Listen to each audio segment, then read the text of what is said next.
Alright, so customer said they were getting a TC error code. They attempted to fix it, so now I gotta see what's going on.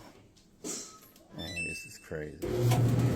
See if I can get an error code. So it runs for a little bit and cuts off, but it's not throwing any code yet.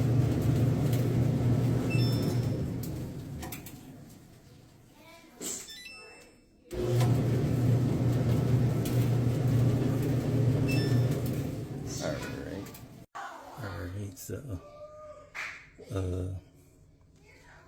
we're gonna check out this the Mr. NLC.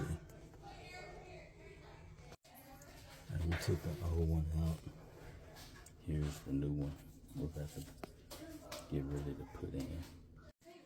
Alright, so we replaced the 10 sensor. Let's see.